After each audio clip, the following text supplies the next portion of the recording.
नमस्कार, हम निकी तिवारी पारंपरिक लोकगीत से। अभी आप सबके सुनाओ तनी रोहित पांडे जी के फरमाइश पे जनेऊ के गीत। बरुआ के नाम रोहित और बिट्टू आ। तो रोहित और बिट्टू बरुआ के हमनी के पूरा परिवार के तरफ से जनेऊ के ढेर सारा आशीर्वाद और बहुत सारा शुभकामना। आप सब गीत सुनिए और कमेंट करके ज़रूर बताएं कि आप सबके गीत कैसा लागला। और आप सबसे अनुरोध बा कि आप सब ज़्यादा से ज़्यादा हमारे चैनल के शेयर करें और सब्सक्राइब भी करें और लाइक ज़रूर करें। अभी आप सबके सुनाओ तने ई जनेऊ के गीत। सब केहू सोतेला रंग महलिया हो, बरुआ सुतेले खलियान। सब केहू रंग महलिया हो, रोहित बरुआ सुते खलियान। बिट्टू बरुआ सुते खलियान।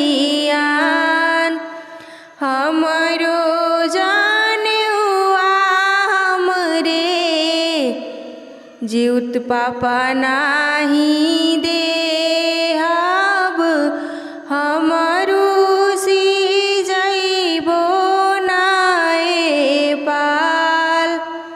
हमरो जानेउआ हमरे जीउत पापा नाही देहब, हमरू सी जइबो पाल। बिनती से बोलिले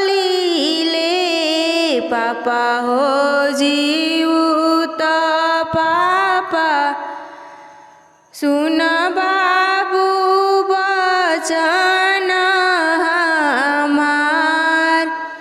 बिनती से बोलिले अम्मा हो सुन बाबू बचन हमार। बिनती से बोलिले मामा हो ब्रिजेश मामा, सुन बाबू अरज हमार।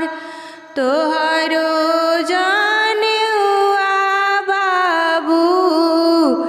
पापा तोहरे देहब, जानी रूसी जइहा नाए पाल। तोहरो जानेउआ तोहरे चाचा भले देहब, जानी रूसी जइहा नाए पाल। तोहरो जानेउआ तोहरे मामा भले देहब, जानी